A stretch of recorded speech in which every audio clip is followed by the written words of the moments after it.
Where is that Alice? Always late, never early. Late, late, late. I specifically told him to be on time. Him? Yeah. Alice Cooper? Am I late? That's not the Alice you meant. No. There goes Wonderland.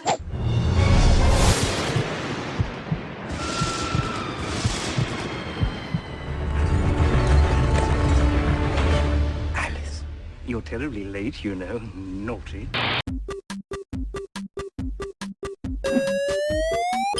Intermediate. The Mad Hatter is one of my favorite literary characters of all time. Combine him with Colleen Atwood's amazing design aesthetics, and the most requested Halloween costume this year is born. Colleen's Hatter has a ton of little details that make it great, but the hat is probably the most important part.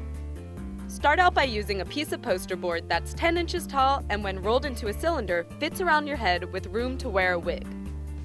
Tape the seams of the cylinder down, then take out a thicker piece of cardboard and make a circle on it that has a 6-inch radius. Cut out the circle and place the cylinder on top of it directly in the center. Tape it together in a couple spots and use a glue gun to glue the two pieces together all around the seam. Now take out a piece of thick material and hot glue it all the way around the top of the hat. When you reach the beginning of where you started gluing, overlap the fabric a bit and glue it together. Next, stretch the fabric down into the inside of the cylinder and glue. Stretch and glue, stretch and glue, pulling it as taut as you can.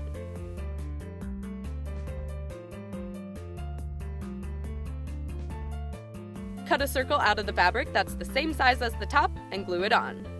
Cut off any excess.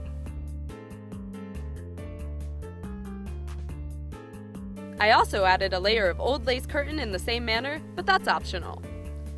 Now, use another piece of material and trace around the bottom of the cylinder with tailor's chalk. Cut the middle out of that circle and cut slits up to the circle outline. Then take out a piece of thick wire and make a circle that has a radius that is about 3 inches bigger than the circle outline. Tape the ends of the wire together.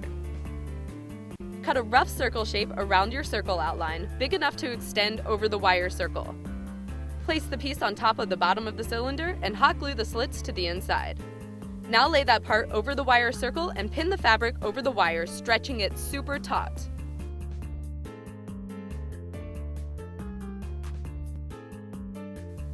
Sew completely around the brim and cut off any excess material from the bottom. Next, I spray painted the entire hat with different colors: dark green, black, and metallic gold. While Corinne sprayed the hat, I made a band to go around it out of an old salmon-colored button-down. After, I made the ever-so-important signature size card with burnt edges. Then, I spray painted a white wig, bright orange for the Hatter's crazy hairdo. After the hat was all dry, I added the salmon band, some ostrich feathers, the size card, and some mock vintage hat pins.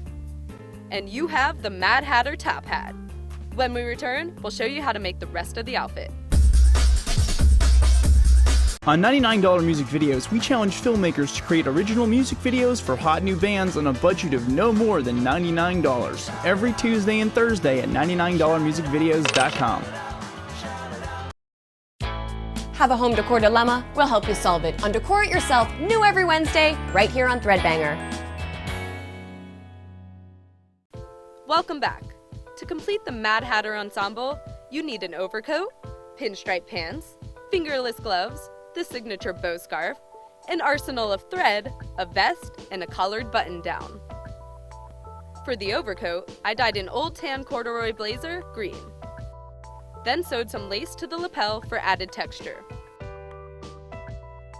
Next, I used different colors of tulip fabric spray to create a multicolored effect. Then I sewed lace to the cuffs and added trim around the edges. For the pants, we used old khakis, also dyed green, and taped thin masking tape in vertical lines on both sides of the pants.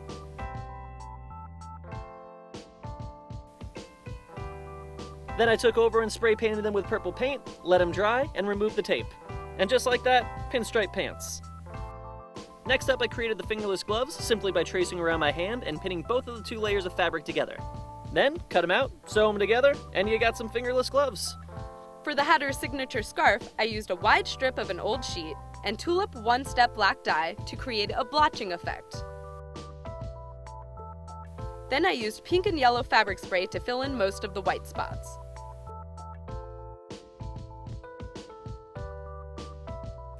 To create the arsenal of thread, gather about 15 spools of thread.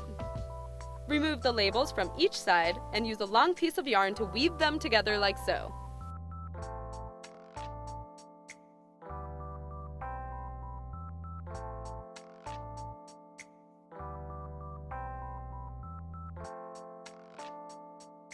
Tie a knot at the end and add another piece of yarn at the other end. Then take out an old leather belt, cut it in half, and drill holes in both sides of the cut ends. Use a big needle to sew the ends of the yarn through the holes. And your arsenal is complete. Now you just have to put some white makeup on, cut a couple locks of hair from your wig for eyebrows, I attached them with eyelash glue, and rock your craziest expression. Enjoying the tea, I see. What is this? It's tea. Bats. Didn't you bite the head off a bat once? No. That was Ozzy. I ate the rabbit on stage. That's very rude. My father was eaten by a glam rocker.